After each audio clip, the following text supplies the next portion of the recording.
Hello everyone. आज हम tropical cyclone की फॉर्मेशन कैसे होती है उसका प्रोसेस देखेंगे।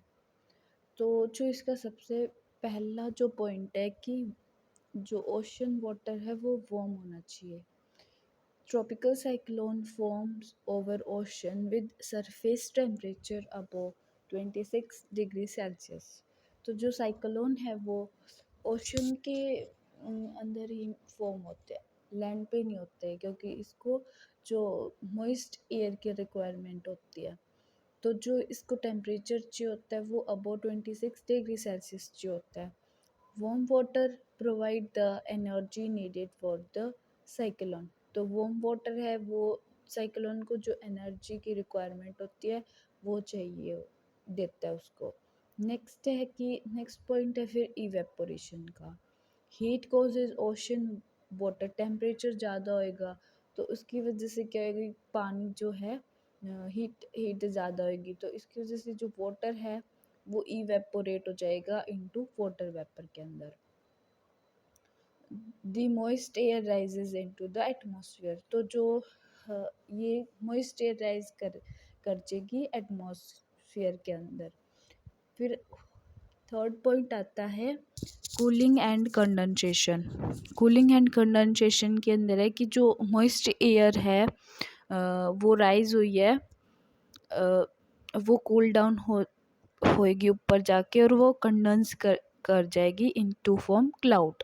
क्लाउड की फॉर्मेशन करेगी वो। मतलब कि जो जैसे कि एयर है वो ओशन है, यहाँ पे जो लो प्रेशर बन जाता है क्योंकि टेम्परेचर हाई होएगा। टेम्परेचर हाई होएगा तो ये लो प्रेशर एरिया बन जाएगा, जो एयर है वो ऊपर की तरफ उठ जाएगी।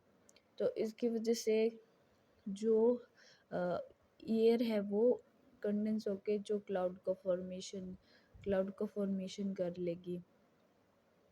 फिर क्या होएगा कि ये जैसे जैसे ये कंडेंस होता रहेगा इसके अंदर से हीट, लेटेंट हीट है वो रिलीज होएगी। इसकी वजह से क्या होएगा, फर्दर जो टेम्परेचर वो इंक्रीज होता रहेगा।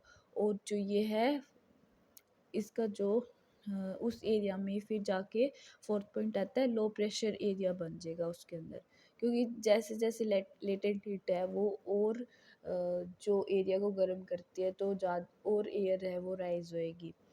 तो rising air create low pressure zone at surface. तो जो सरफेस होएगा वहाँ पे जो टेम्परेचर है वो प्रेशर है वो लो प्रेशर जोन बन जाएगा। तो फिर जो पास की एयर है वो इस एरिया में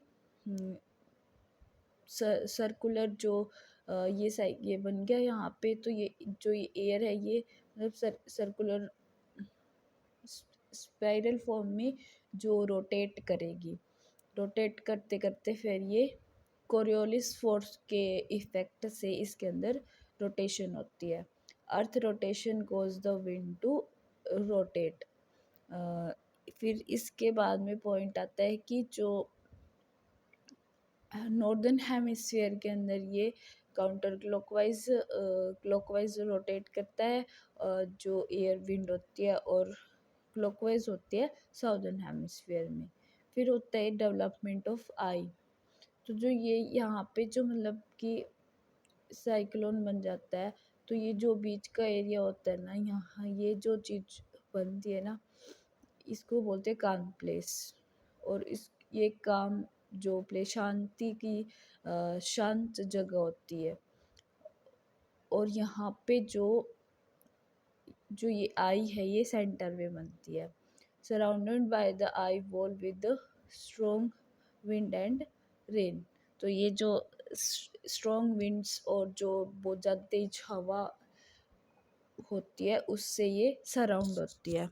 तो जो हम साइक्लोन आता है तो हम कभी कभी देखते हैं कि जो आगे बीच का जो एरिया होता है ना, मतलब पहले कोई पर्सन है वो, जैसे ये यहाँ से जो साइक्लोन बढ़ रहा है, कोई पर्सन आ रहा है तो वो यहाँ आएगा तो उसको फील होएगा जो भी रेन विंड ज़्यादा लगेगी, पर वो इस वाले पोर्शन में आ जाएगा तो उसको फिर से वो कम लगने लग जाएगी, मतलब बिल्कुल भी नहीं लगेगी।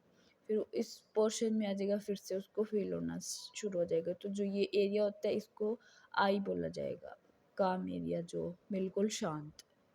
तो आज की वीडियो में हम इतना ही पढ़ेंगे। अगर आपको ये वीडियो हेल्पफुल लगी हो और समझ में आई हो तो प्लीज़ चैनल को सब्सक्राइब करें, वीडियो को लाइक करें, शेयर करें, कमेंट करें। Thank you for watching.